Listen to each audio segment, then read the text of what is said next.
So dear all, I welcome you all for this 80 Talks session number 18.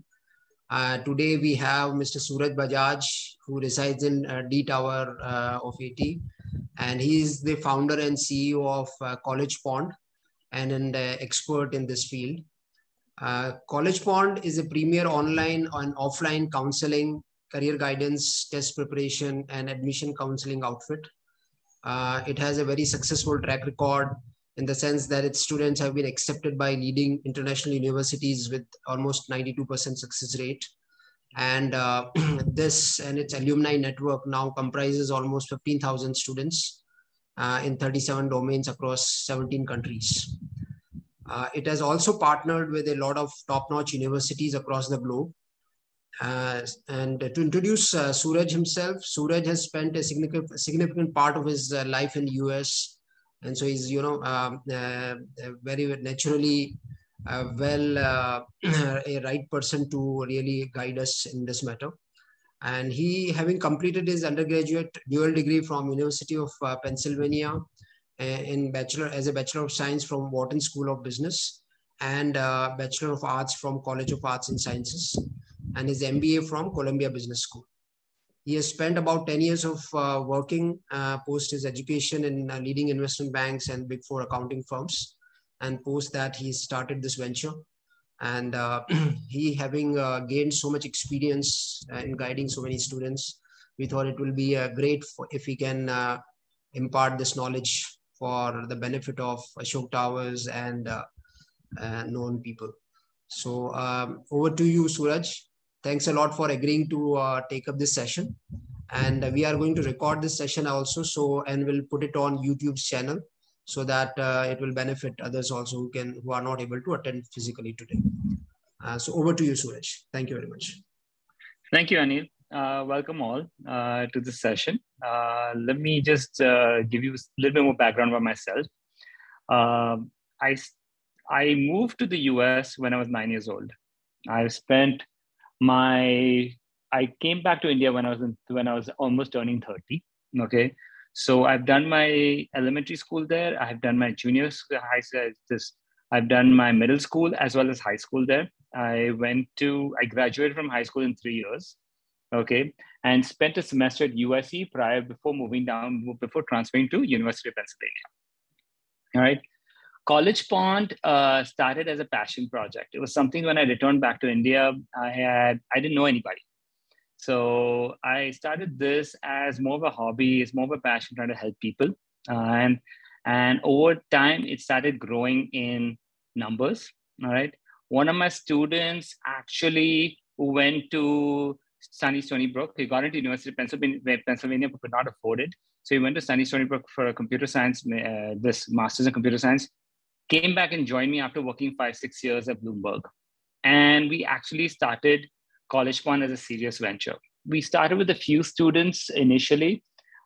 Today, we work with close to 2,500 students. Last year, we did approximately 23 to 2,500 students last year we worked with, all on a very focused approach to ensure that ultimately the objective is that by the time you actually complete your education, and we'll discuss this in more detail, your son or daughter, the child is essentially, the student is essentially financially independent and is able to think independently and act independently.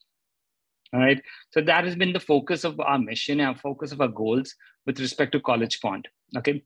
Converge that you see, and what you see here is a few students of ours and what companies they are currently working at. So one of the things that we've been able to do is we've been able to touch base with various of our alums at various companies and help current crop of students also source jobs at these companies. All right, mostly in the US, but across the globe. But I would say predominantly in the US. Okay, Converge is an edutech platform that we started in the month of October, taking into account all our learnings with Collegepond. We launched it, we did a soft launch in the month of October, November. We currently have about 75,000 users already on the platform.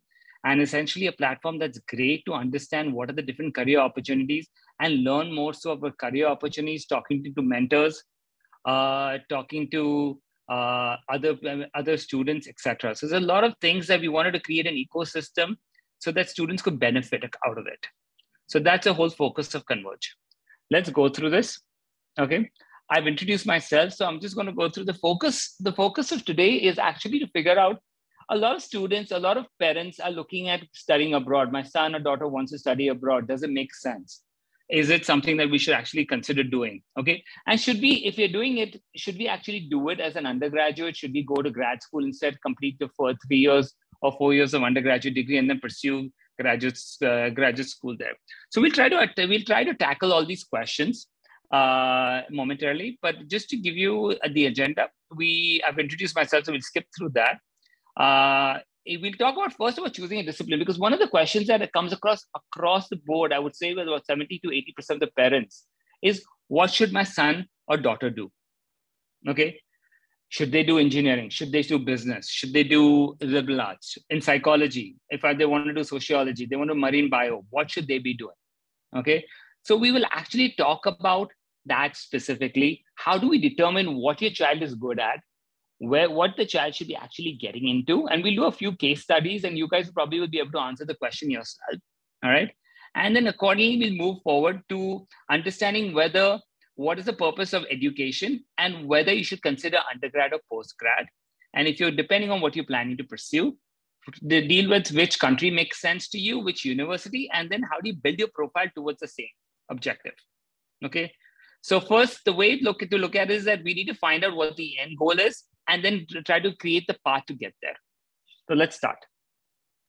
Okay, we've gone through Collegepond. These are some of the admits that we have in the last few years. These are actual numbers that we've done with the number of students that we deal with. All right. All these numbers indicate these are grads and undergrad combined. So as you can see that we are very much a premium shop when we deal with students. And our goal is very clear that if the student gets in a good school, very likely that his career will also get set. Okay, because the school is a filterer, it's a filtering concept. And like similar to IIT, if you get into IIT, you know you're going to get the best jobs in India for the most part. I mean, if you correlate the two. Likewise, in the US or anywhere around the world, it's the same thing. So these are the type of numbers that number of students that we've been able to get into these schools year after year. Okay, choosing the right discipline.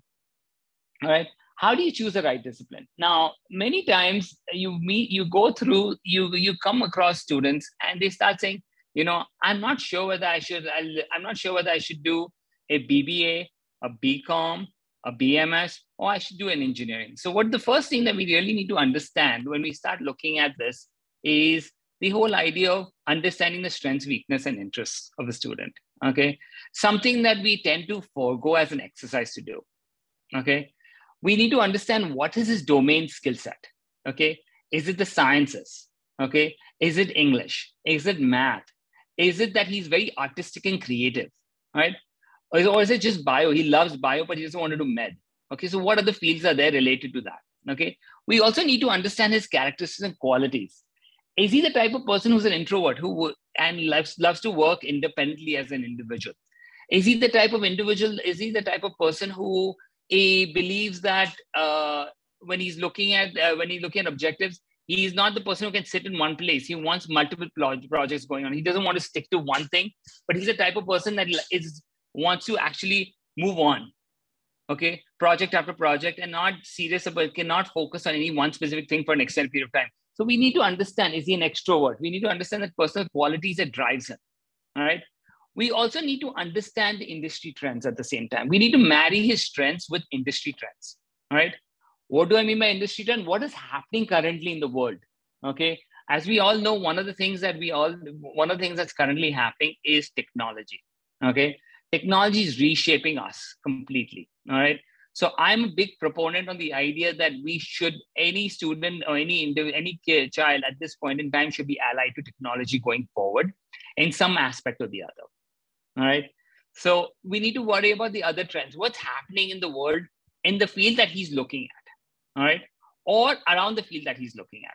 And then ultimately, the whole focus is return on investment. Okay. I'm going to make all this investment in the student. All right. What am I going to see in terms of return? Look, this is a financial decision as well. I understand that education, you can't quantify it as purely financial. Okay. but there has to be an element of return. That ultimately, how do we determine return? All right, is quite simple. All right, we need to see that there is a career opportunity available for him. All right, that he can stand on his 2 feet.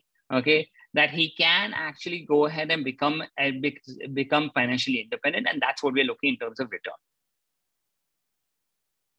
Okay, so when you look at choosing the disciplines and identifying the strengths and weaknesses, I think this is a very, people talk about psychometric tests, people talk about all the different career counseling tests, etc.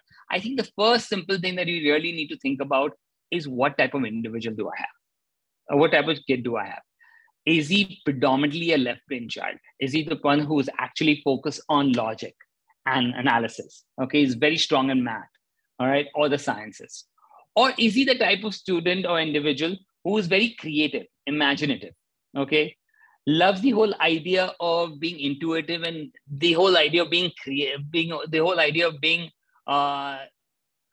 somewhat intuitive in terms of making decisions, all right? Also, looking at the perspective is that saying, hey, you know what? I love doing something. I love to draw. I love to paint. I love to do something. I don't like to think within the box. Okay, I want to be outside the box, and I want to do something fun, something entertaining, something that actually relishes to what my interests are aligned to. All right. So we need to understand that from a perspective of a student. All right. And then we have a lot of students that fall in the center brain, is what I call the center brain. Okay. Where essentially they're very good at left, they're very good right, but they're not if you look at it relative to the rest of their classes, they're not the best in either 2 categories. Okay. But they can get along, they can do either the 2 things, and they can tread the middle line across the board. All right. In most cases, what you will see is a lot of the most difficult questions and most difficult issues that come up are individuals that are in the center brain. All right. Where it's very difficult to find that individual there to figure out what he's actually interested in. All right. But that's the reason that we come up with this whole concept of center brain, that, you know what, you're not there, you're there. You can do things really well on the left brain, you can do things on the right brain, but there are individuals that are better than you in both spheres, right? But if you were given a choice, you could do either or.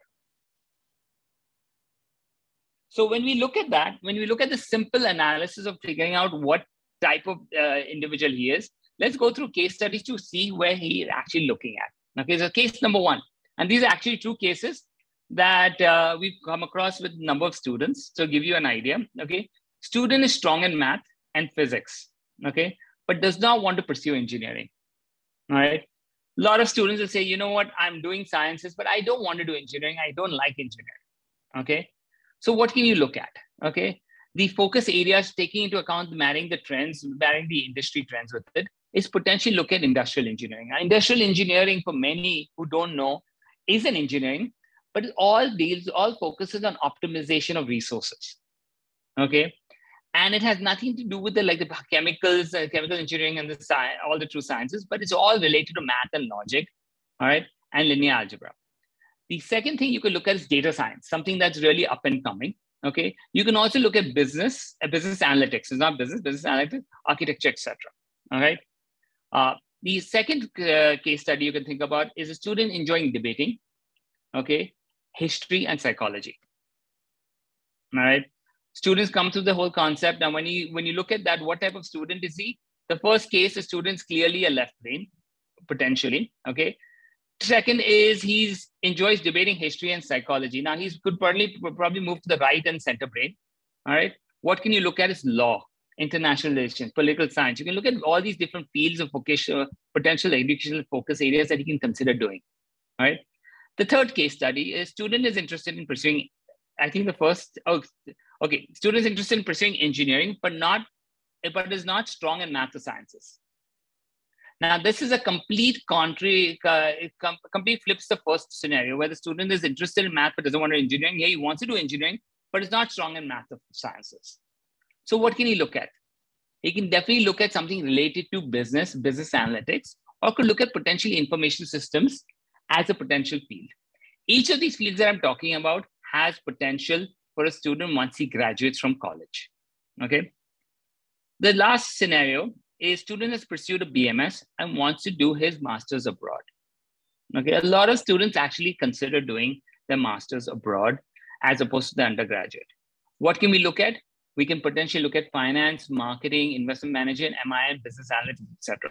The reason why you see business analytics across the board is because it is tech allied, all right, and has significant potential in today's marketplace. Okay. The next thing is, once we figure out what discipline, what type of educational focus it is, what is the goal of the education? Okay. Now, the first thing we need to understand is the current crop of students will be considered Generation Z or Generation Z. Okay. When we grew up, our so-called career sweet spot was anywhere between the age of probably 28, 30 to about 50. Okay, that's a sweet spot that we've had. All right. As we move to as we move into our kids' generation, okay, the sweet spot for their career is early 20s to early 40s. All right. What is happening is the best years from a career perspective is coming down. All right. For our kids, by the time they turn 45, all right, unless they're very well settled, it'll be very difficult for them to switch careers or do anything at that point in time. All right. So we need to ensure, and why is it so important? Why everyone is looking at potentially sending their kids abroad is because we want to create the right foundation for the right foundation for our kids going forward. Okay. So when we look at educational goals, what are we looking in terms of educational goals? Okay. We're looking from perspective of we're equipping them with domain knowledge. We want to ensure they're sound from a domain perspective. Okay. More importantly, okay, we want them to think independently and rationalize decision making. Okay. They shouldn't be coming to us and asking decisions. They should be able to take the decisions on their own. They should be able to figure out how they want to grow their career path. Obviously, we are there to navigate them and to guide them, but they should be in the driver's seat. All right. We should also look at the ability to confident to take decisions on their own. Obviously, that's a correlate to the earlier point. Okay. The next goal that we're trying to look from an education perspective is to provide a solid platform for career launch. Okay. As the sweet spot is in the early 20s, we want to ensure that the platform that we create going forward is very solid and strong. Okay. Something where they can embark on a good career trajectory as a first step. All right. And ultimately enhance soft skills. So those are the educational goals for any degree that we're looking at. And from that perspective, we'll move forward to the next topic, which is whether we should consider doing undergrad or postgrad. This is a slide from a research report. Why I brought this slide into the picture is if you look at the number of students, a lot of students say that, hey, my friends are going undergrad and therefore I should go undergrad. Or and the whole focus and the whole focus is that should I send my kid in after 12th? All right. And that's a big question that comes up. But what I want to try to show you is if you look at the light blue and the dark blue, the 88% of students going postgrad. If you look at the total number of students that have gone abroad, okay, majority of the students are looking at postgrad. A small percentage look at undergrad. All right. So instead of 0%, it should be 12%, but a small percent of students look undergrad. Okay. So if you're looking at sending your kid for postgrad only, that's not a problem at all. All right. You're in the majority of students who look to go there. All right. Undergrad as a percentage is a small percentage. So how do you decide whether it's undergrad or postgrad? Okay. And first thing I want to make very clear is that you can achieve the same objective whether you send your child, your son or daughter, for undergrad or postgrad. Okay. It might take 1.5 years longer if you do a postgrad, but you'll achieve the same, you'll get to the same career objective, the same career launch that you're looking at. Okay. In terms of cost, the undergrad will cost you anywhere between 1.5 to 2 crores, whereas a postgrad will be under 50 to 60 lakhs at most. Okay. Many students, a third of our students do it at under 15 to 20 lakhs as well, because they get TA and RA, they get aid from school, from the university that they go to. Okay. What is most important is the child's attitude and readiness. Okay. Financially, yes. Okay, we have the financial wherewithal. We know we are okay with sending the child undergrad. Okay, or post. We are okay with sending the child for the undergrad program. Okay. Question is, how do we determine readiness? Okay. And the way to determine readiness is you need to start figuring out what is the motivation. Is it your motivation that is driving the child to go abroad, or is it their motivation to go abroad? That's the first thing you need to ask yourself. Is it you in the driver's seat, or is it the child in the driver's seat to decide? I've had numerous instances, okay, of children who've actually gone there for a semester and come back, okay, because they just couldn't adjust to the environment. All right. So we need to be very careful and tread this very carefully from a perspective of, are we looking at, is the child motivated to do it himself? Okay. Second thing you really need to ask yourself is, does your child is he independent, or does he require constant supervision? Okay. Academically and otherwise.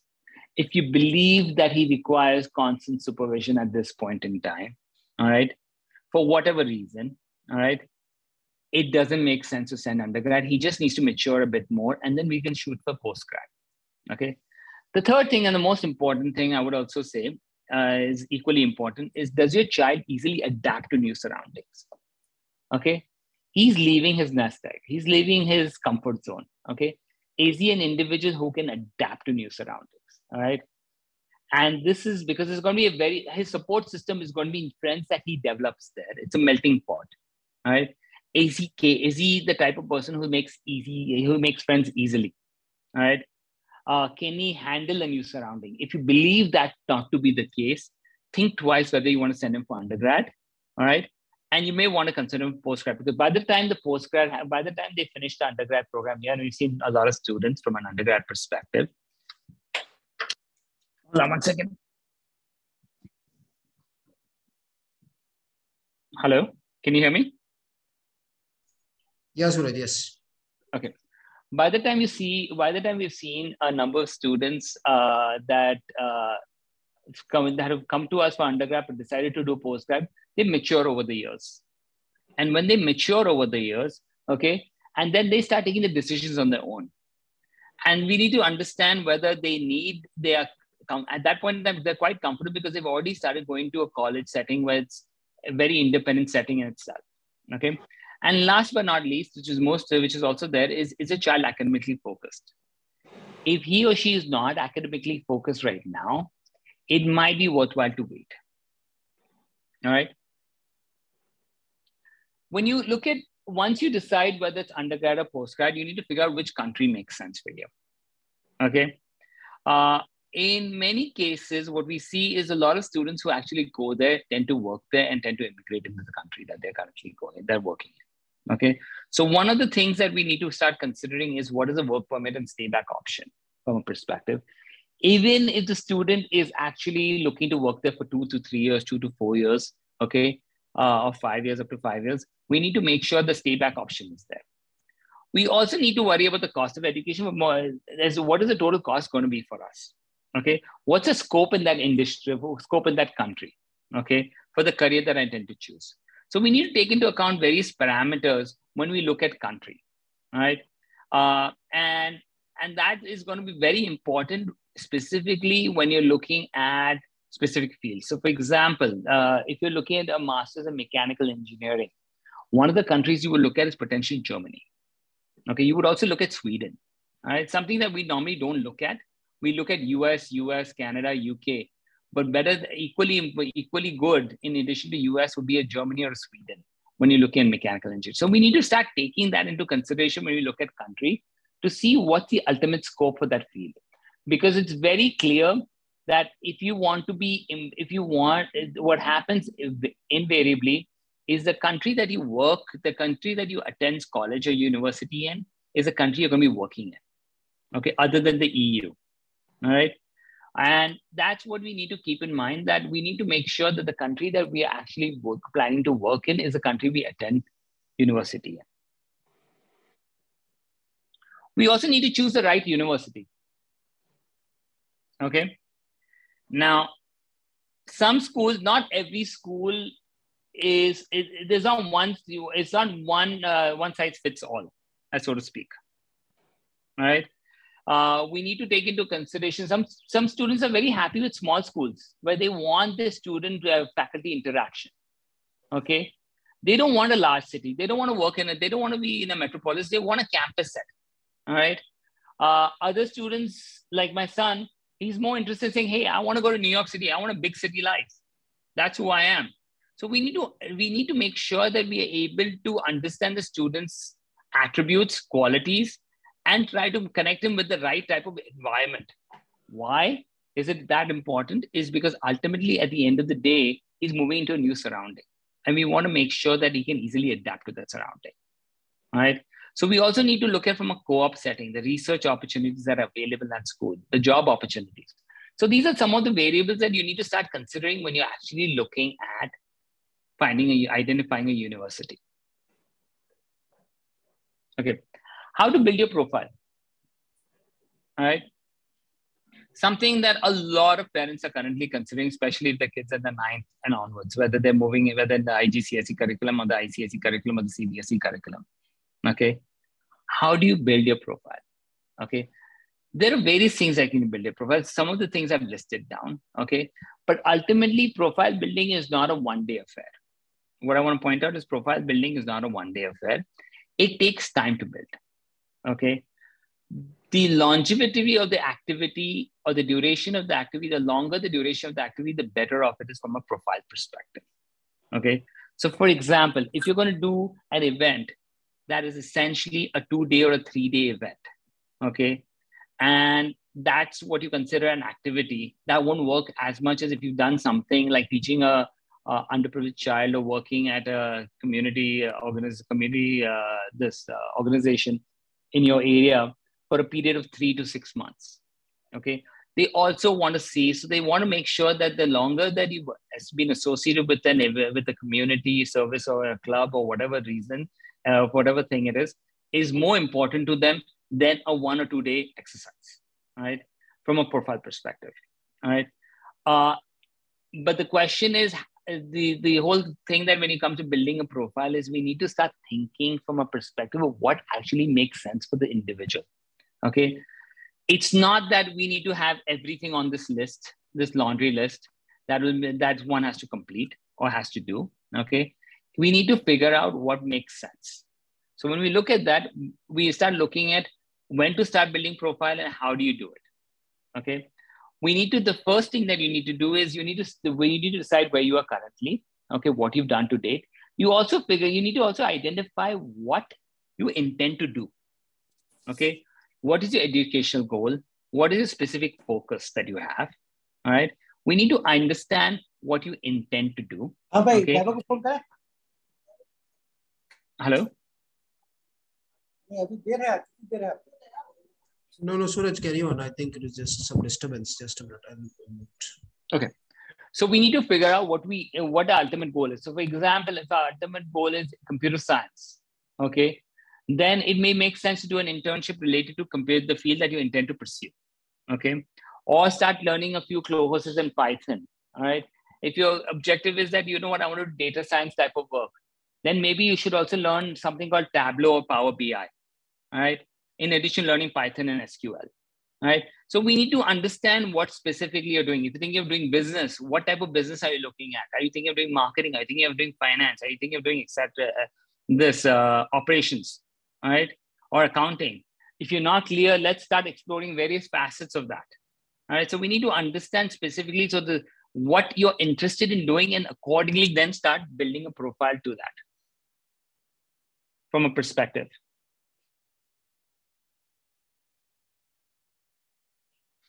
Okay, I'll leave it to questions right now. Going forward.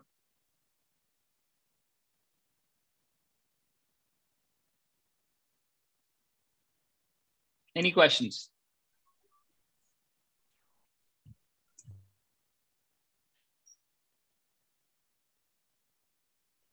Not at this stage. I think I would like to put questions towards the end.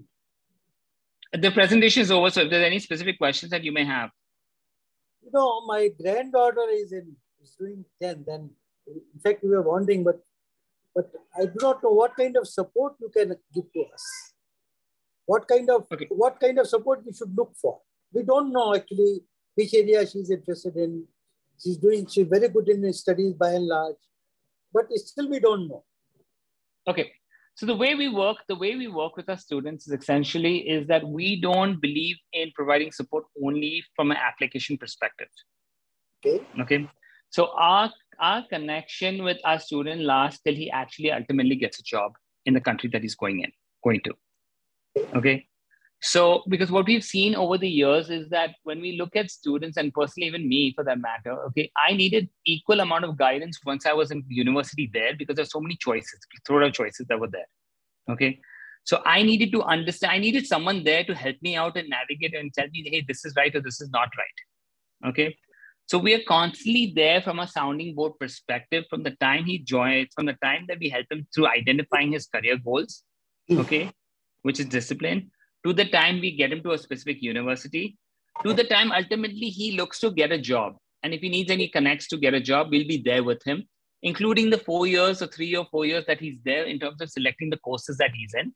Okay. And should he think about doing something else, we'll be there to guide him and navigate him through the process. Do you run any tests and all to identify what are the strengths of the child? Which area? We do run tests. So the way we work is very simple. Okay, we run the tests, okay, on one side, but we also do an independent analysis that's independent of the test, and then we correlate the two and to ensure that they both are coming with the same answer. Now, Suraj, I had one very larger question. Larger question, when I look at the global economy, Western economies in particular, they are going at 1.5%, at most 2%, 2.25%. While Indian economy itself is going at 7%, 6%, 7%. Going forward, if the political leadership is right, I believe that it has a potential to grow much above that. So in an economy which is growing at almost double-digit growth, or very near to double-digit growth, why should a child aspire for jobs in an economy which is growing at 1.5%, 2%? That is one large. Agreed, sir. I think that's a very valid question, sir. Okay. I am a firm believer that your 20 should be spent outside India. Okay. Okay. And the reason why I say that, you should return to India because the opportunity is here, quite honestly. Okay. But the type of opportunity that you get once you graduate with an undergraduate degree, equipped with an undergraduate degree, is truly incredible. I'll give you my personal example. Okay. I graduated from Wharton and I started working in mergers and acquisitions immediately. Okay. As an analyst. Now, how many students would actually get that opportunity in India to be able to do that? A. B, the type of responsibilities that they gave me, even though I was just turning 21, okay, was incredible. All right. The same level of opportunity, if I had to get in India, would take me at least 5 to 7 years to achieve. So from a growth path perspective, from a career trajectory perspective, what I will achieve after graduation in the first 5 years of my career over there will have significant bearing for my future post that. Does that answer your question, sir? In a way, yes. Because, I have been listening to your talk right from the beginning. I agree with your assessment that most of the child should look at their individual personalities and should focus on doing undergraduate if there are issues, graduation from India, and going to abroad for post-graduation. Do I get it right? Yes, yes. I think there is a huge herd mentality that comes into undergraduate education in general. Okay, especially with all these IB schools across the board. Okay, and you see more and more students looking at undergraduate as a potential. Hey, you know what? I need to send my kid abroad. Okay, because my friends are doing it. My friends' children are going in, and that's what I'm seeing more and more. All right. And quite honestly, you need to assess it yourself. It's not what the herd is. Absolutely. And I've seen so many kids. I'm not talking. I mean, I've seen so many negative issues, so many issues that have cropped up over the years. Okay. It's not worth discussing that, but it is a serious issue. Well, Mr. Suraj, I have an appointment, so I'll take leave. But it was really a very educative and wonderful talk. It clears lots of doubts in my mind. Thank you very much. Thank you. Thank you. Thank you. Hi. I think that, yeah, go ahead. I'm sorry. Yeah, follow-up question from my side. Praveena here. Hi, Praveena. How are you? Thank you. So, my daughter goes to an international school here. And actually, the question I have is a bit reverse. And I don't know whether it's in the scope of what you cover. But, we would like for her to have the undergraduate opportunity in India and then pursue, post-graduation outside. But actually, we're not very clear what are the good undergraduate opportunities in India. And, how does one approach those options? Is that also something that you look at? I can only tell you, Praveena, that I know a few that I know of. Okay, I wouldn't say that I'm an expert at all with India where India is concerned. Okay, and we don't do that much, but we do help kids when they're looking at applying to Ashoka or Kriya or those types of schools. Okay, because that is clearly, and that's when we take a decision whether it makes sense to actually think of going abroad or staying in India. So I actually had a one of my students who actually applied to UK, got into UK and Canada, but got into Ashoka and is planning to stay in Ashoka, and completely agree with his decision.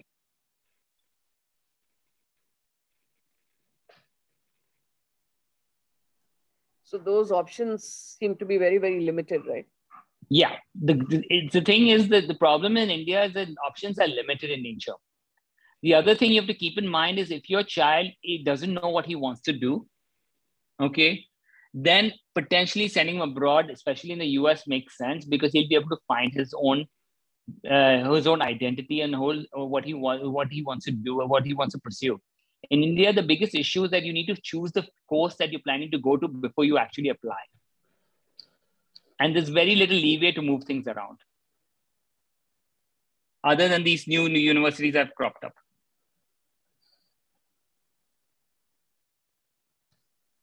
Thank you.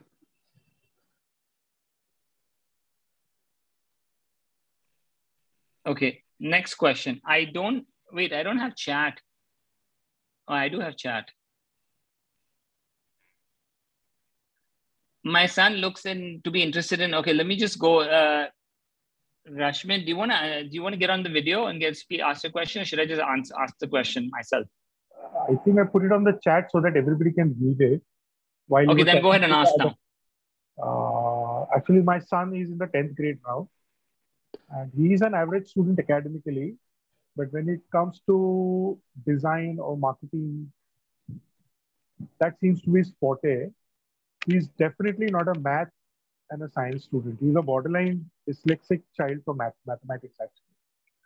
And I was looking at different career options, but looking at his skill set right now, what I personally felt is maybe a career like an interior designing should really be matching with his profile, which gives him flexibility to pursue his sport. He's a basketball player, and also give him a freelancing option, something of that sort. But I'm not sure if there are any other career options which he could pursue.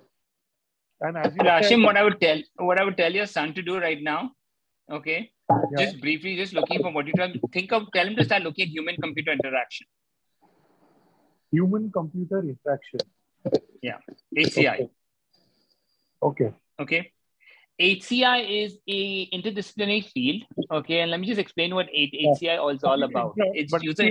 I am actually a doctor, and it is really difficult for me to visualize other fields like engineering or anything like that. That's why I'm telling him to do a search. Just let him do a Google search on human-computer interaction, and you will see him gravitating towards that. Okay. Okay. Yeah. Because from what you just explained to me, it is actually it will fit perfectly to what he is potentially looking at. Now, when you say marketing, he's good at designing. If I had to read more into what you just said right now, okay, I would think about he's interested in designing and also marketing from perspective and wants to design from a consumer perspective and be able to understand consumer behavior and then market accordingly. Okay. Yeah. So two things would work. A would be human-computer interaction. The second thing is mass comm with advertising potentially coming to play. Okay. All right. So those are the fields. Interior design is not the right field to look at. Okay. I mean, any kind of designing, and later on, maybe he can choose whatever design he likes to go into. See, design is such a broad field now. Everything requires field, design. Today, if you look at, I was just speaking to my son earlier today, and he's at NYU, and he's saying, "Papa, PowerPoint is passé." Okay, if you just know PowerPoint, you're on. It's passé. It's not even. No one looks at it right now. Yeah. Okay. Today, the future is Figma. Okay. If you know Figma really well, you're golden. Oh. And that's what I'm trying to tell you is today things are changing so fast. What we anticipate or what we thought to ourselves that this is the right way to do, it's completely changing. The whole industry is moving at a rapid pace, especially for the younger generations. So when I look at this, it's very clear that I would look at him from a field that is actually going to be trending in the future. Right. Does that answer your question? Yeah, maybe. But as you said, I will also have to put in an effort to research into these things like Figma, human-computer interactions, a little more of advertisement and things like that. Okay. Yeah, so that's what I would look at. And I also have a 2-year period to figure out all those things. So definitely. Yeah, definitely. Yeah. Definitely. And that's why it's important to right now. What my goal is to seek career counseling at this point in time. Yeah. And look at what the upcoming fields are. Okay. So I'll just give you a simple example. I had a child right now. Okay. She did mass communication. Okay. Did a bachelor's in mass communication. All right. Started her own company. Okay. Doing event management, especially choreography for dances. Okay. Wedding dances. Okay. She only used to do that. And she used to choreograph. She used to help people who were thinking of getting married. Okay. Their families choreograph dances for them. All right. And then she started a company and she was doing really well in that. All right. But now she's saying, okay, what should I do? How should I move forward? What she realizes in a business that she's currently doing, majority of the leads that she was getting is through the digital platforms. So we started looking at programs related to integrated marketing for her with more of a focus to digital. Right. But is she applied her career from event management to digital marketing? Yeah. We made it happen for her. Okay. So the question is first we need to find out what the end goal and what the objective is and look from a career perspective, and then we work towards how to get there. Right. Okay. Ultimately, when you're looking at graduate, you're looking at retooling your skill set or upskilling yourself. And that's what we need to focus on. Okay. Thank you. All right. Yeah. Next person waiting. I think it is there anybody? Rao, can you get online? Yeah, hi. That was my husband actually, and he's just gone off somewhere. So could you still answer the question, please?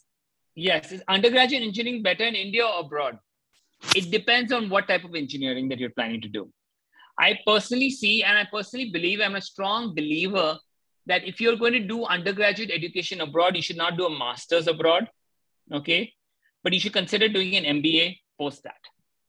If your undergraduate degree abroad does not satisfy you to become financially independent, something is wrong with the way you planned yourself, very categorically, all right? So is it better to do engineering here or abroad? It depends on the individual, okay? Engineering is one field that potentially makes sense to do abroad as an undergraduate, all right? But as I discussed on my slide, it depends on whether your student is ready, whether the student is ready to move ahead or not. And that's the question that you need to ask yourself. All right. As an opportunity, engineering makes a lot more sense abroad than in India at this point in time, unless you get into the IITs of the world. Okay. Does that answer your question? Yes, thank you. Okay. Next, Kavita, do you want to ask your question?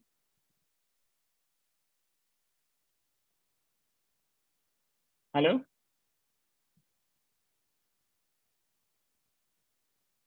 Kavita. Yeah, just a second.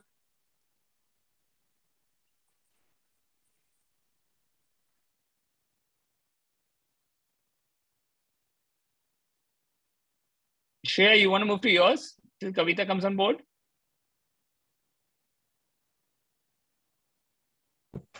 Yeah, good morning. I'm Dr. Jha. Regarding digital management, can you say something about this? Is a new course offered by some universities in Canada and US. So what is this and what is the scope for masters? I need to understand more about what digital management means, quite honestly. Okay. Because it means a lot. It could mean a lot of things. So can you explain what the course you're relating to, and then I'll be able to answer your question? Banking and finance students, they are offered this course from some universities recently after COVID. So I'm also not very sure about actually, but this is related to blockchain and business analytics and some combinations. Okay. I'm not very sure. Yeah. Okay. So if it's blockchain, business analytics, it's worth considering for sure. Mm-hmm. Yeah. Okay. Everything today is moving towards data. Mm-hmm. Okay. We as individuals, we consume a lot of data. Consume and produce a lot of data at the same time. Okay. Decision-making is moving more towards data than intuition. And that's what business analytics is all about. Data science is all about, machine learning, all this entire sphere is completely about it. Okay. Blockchain is very different. So I'm quite surprised that digital management would include blockchain and business analytics, but they're two distinct fields that we're looking at. Mm-hmm. Okay. Yeah. But blockchain, there is a relationship between the two, but I'm surprised because the curriculum would be different between the two. Okay. Blockchain is something that's definitely going to take a bigger shape, okay, a bigger role in the years to come. So if that's a focus area of the program, I would seriously consider looking at it. Yeah. Like Ivy Business School in Western University, you know, they are offering this course, for example. Yeah. I'll take a look at it and come back to you, sir. Okay, thank you. Yeah. Yeah. Okay.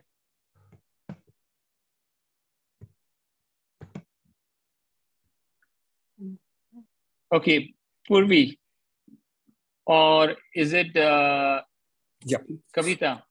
Yeah, I can keep that. Actually, the question posted was more about if candidate is sure for doing a postgraduate course in behavioral economics. Okay. The question is, would the undergraduate course from abroad add any value, or is it like useful or not? Because the post-graduation thing, like she's very much into doing the behavioral economics post-graduation. I have had students who've done economics here and then gone abroad to do behavioral economics. There's actually a kid who actually finished her undergraduate at Ashok, is currently going to University of Pennsylvania to behavioral economics.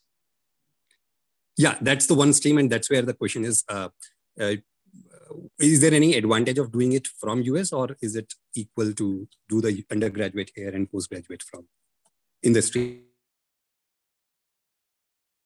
Well, you see, if you're doing an undergraduate there, then you will let me explain the structure of education there to you, so you get a clear idea. Okay, is generally speaking, the first 2 years is, especially in the US education system, the first 2 years are core requirements where you explore various things.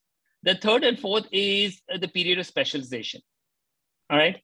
Now, when we look at the third and fourth year, when we look at a period of specialization, at that point in time, you will, if you're thinking of doing undergraduate there, you would take courses related to behavioral economics in your third and fourth year there.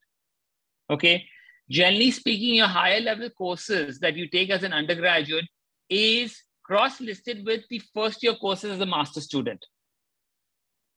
So they both tend to take the same courses because the curriculum is the same.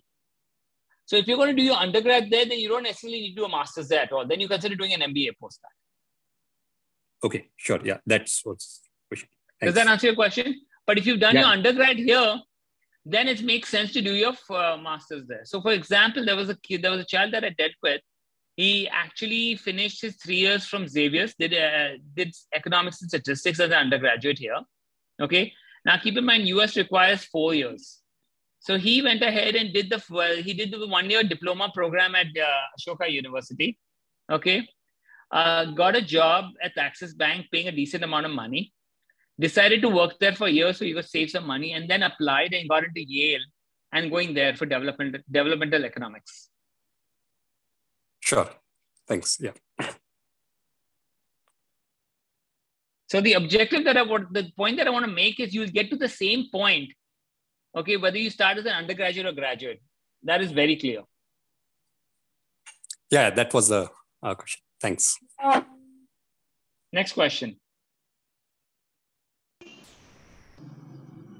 Purvi, are you there? Okay.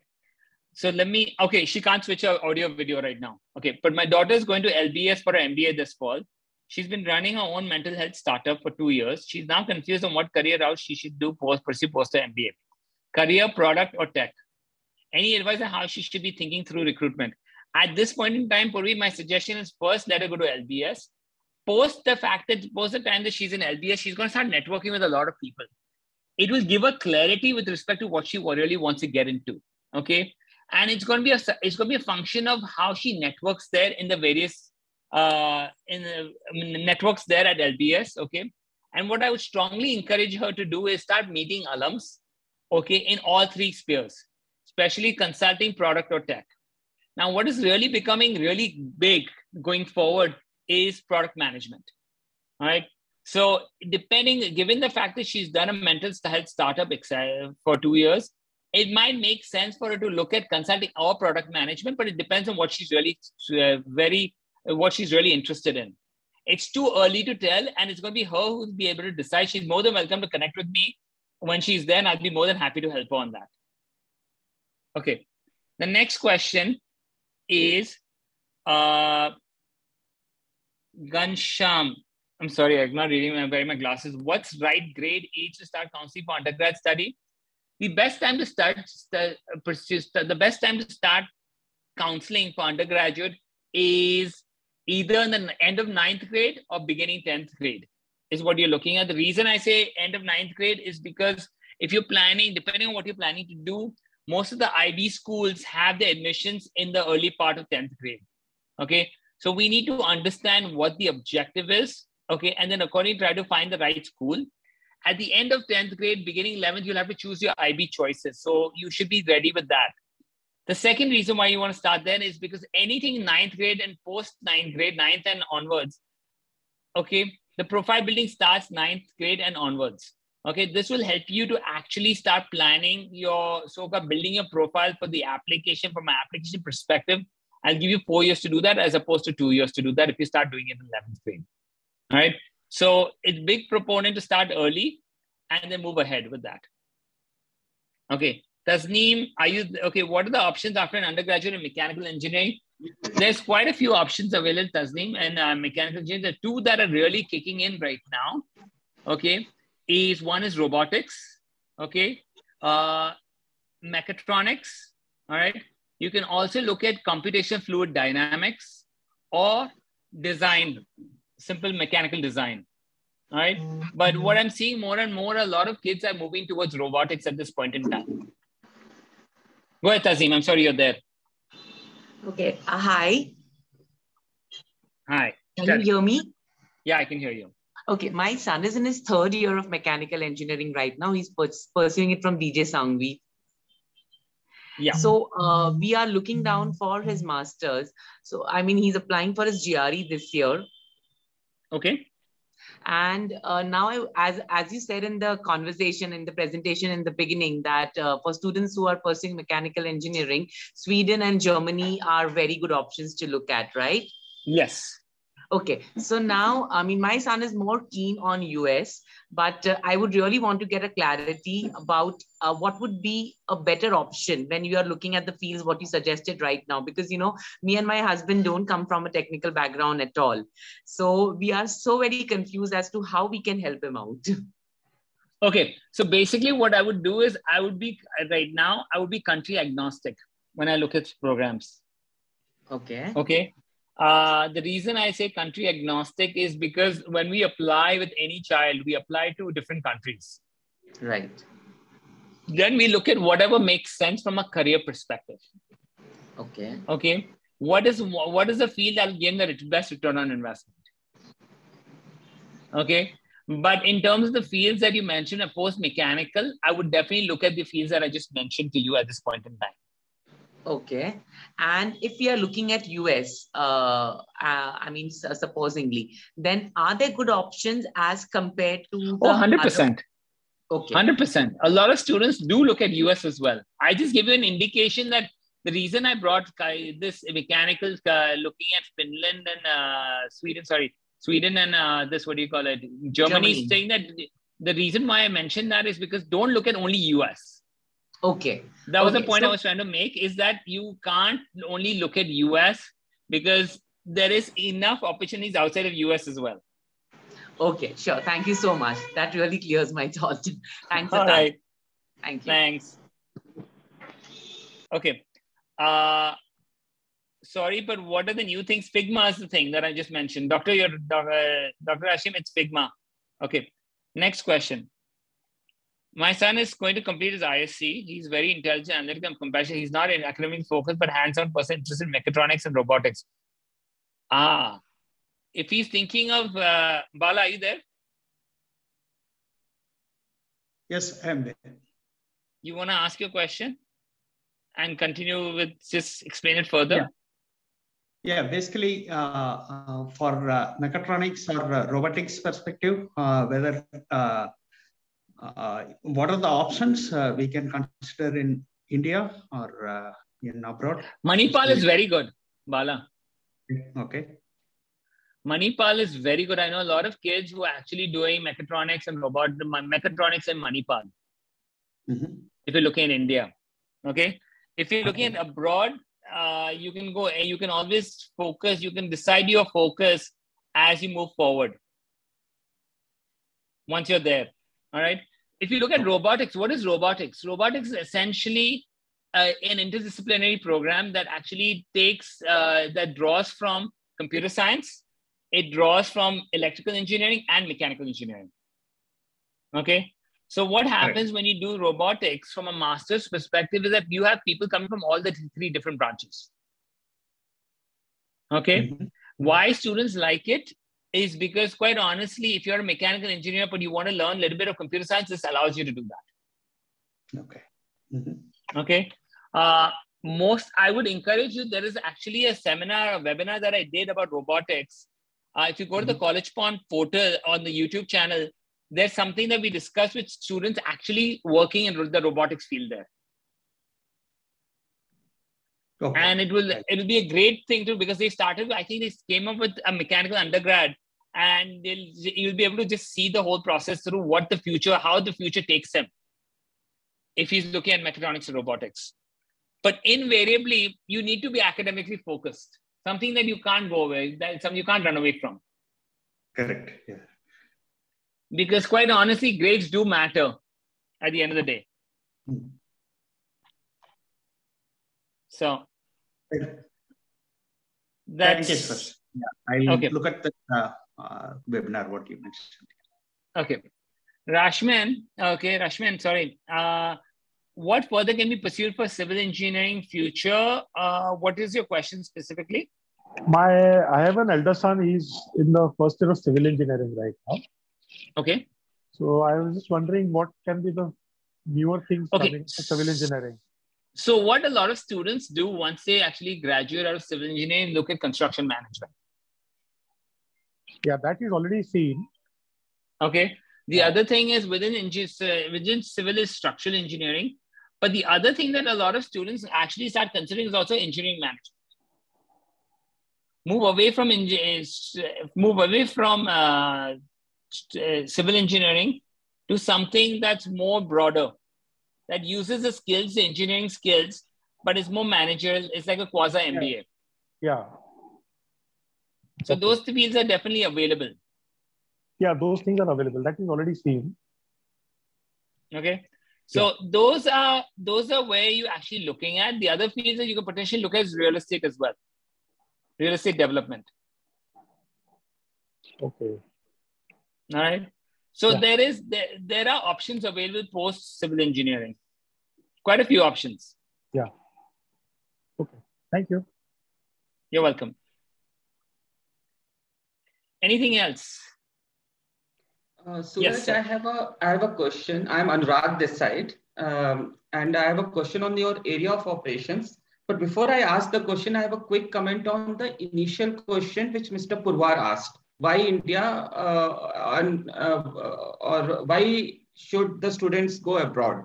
My perspective on this is, he mentioned the growth rates. So even if the growth rates in India is 8% on a $3 trillion economy, the work output, it comes to about $240 billion, while 2% growth in US on a $20 trillion economy comes to $400 billion. So this is the generic answer that the productivity output in Western countries on aggregate terms is always higher than the developing countries. And that is why the career prospects, the salaries, etc., compensatory are much better over there.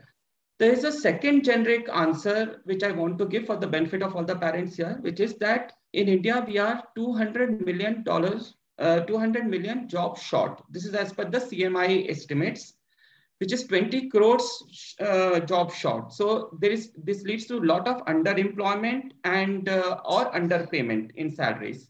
While abroad, it is the exact opposites. You have more jobs and less applicants. And if you see the current regulatory changes in all the OECD countries, starting with Britain, you have a 2-year work visa, which is guaranteed. Then you have Canada's 400,000 new immigrants welcome. Similarly, Australian changes with the free trade agreement and all those. So in general, the prospects are much better abroad. And last, and a very quick thing is that just like Suraj's case, I also started work in US first after IMB.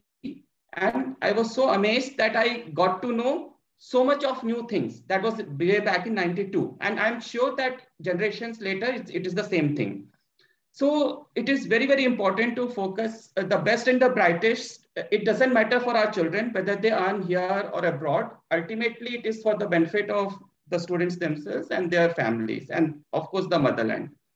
Suraj, my question to you is, are you centered in operations in Mumbai only, or are you there anywhere else, or have plans for any place else? Okay, so let me, I think we were, okay, let me answer your question, okay. We are predominantly in Mumbai, okay, but we deal with at least 25 to 30% of our students outside of Mumbai. Okay. Okay. Even in Mumbai, because we deal with so many students, okay, from a perspective and give the personalized approach that we deal with, we've created a proprietary tech platform that helps us do that. Okay. Our career counselors are counselors from the US. Okay. They're either working in US right now or they've studied at the top universities in US. So one is from Cornell. One is currently working in AWS, Amazon Web Services in Washington. Okay. So they are the people who will guide from a counseling perspective. Okay. Okay. So we get, the whole purpose is that we get information at the ground level. We are not actually presuming things. Okay. Great. So we'll use the digital platform effectively, and I will send my particulars to Anil, and he will pass it on to you. We can arrange an offline meeting, and I will help you procure students from Delhi NCR. Perfect. Thank you very much. Sure. Most welcome. Anything else?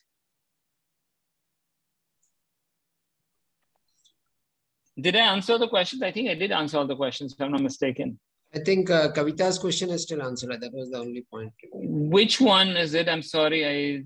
Which one did I skip? I think I'll just ask her, ask the question on her behalf. Just a second. I think she was just asking whether to do, if one wants to do a PG in business from US, does it make sense to do UG also from there, or can do UG in India? Okay. Depending on what the PG is. All right. What my answer to that is, if you want to do a PG in business, okay, I would assume there's two aspects. You're looking at an MBA in business. I'm taking into consideration, right? All right.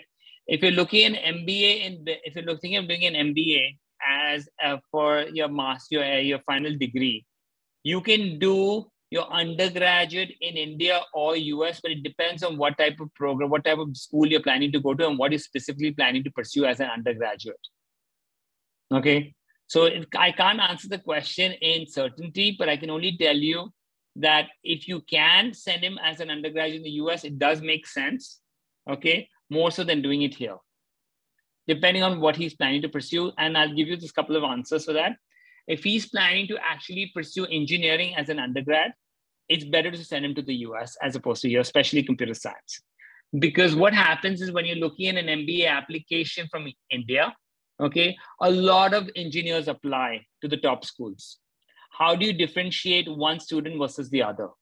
Becomes extremely difficult. And this is where the undergraduate, once you graduate from there, from an undergraduate university or complete your undergraduate degree, you would probably be having a better launch pad to actually work the 3-4 years before you pursue an MBA. And the type of opportunity that you will get there will be much better than you would get if you were coming from here. Anil, does that answer the question?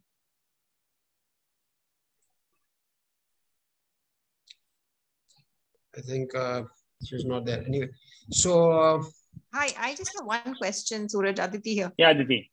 Hey, Suraj, for undergrad courses in UK, you did briefly mention about, profile building needs to start earlier. But I just wanted to understand what really goes into profile building for an undergrad course. Okay, if you're looking at undergraduate from UK, UK is very acad-centric, Aditi, in general. Yeah. Yeah. But you want to, let's say you want to do accounting and finance, hypothetically, okay, as an undergrad in UK. So what can we do from a profile perspective? We would like to get an internship that's related to an accounting/finance type of program that he's planning to do. Maybe work at a bank. Now, keep in mind, internships are not available in India. Okay, when people talk about the word internships, they're really not there for people under the age of 18. Okay, true. In its true sense. Okay, so when I use internship, I'm talking about shadowing someone at one of the offices for a period of 2 to 3 weeks. That's my definition of an internship. But in a place like India, I don't think banks and all would really do it. I mean, I know they do. My son did it. Okay, in an Indian private sector bank, or was it? Yes. Okay. Yes. Yeah. So he shadowed with the wealth management firm, wealth management unit, and he actually went and met clients.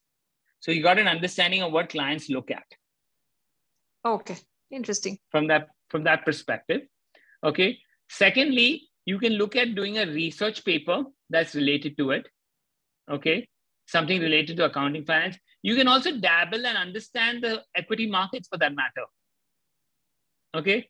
What we're trying to do is put a case forward to the university, is saying, hey, I'm interested in this undergrad from an academic perspective. And this is what I've done to substantiate my interest to date. Whatever little it is. Okay. Does that make sense, Aditi? Yeah, absolutely. Absolutely. It's a nice, interesting perspective, Suraj. Thank you so much. All right.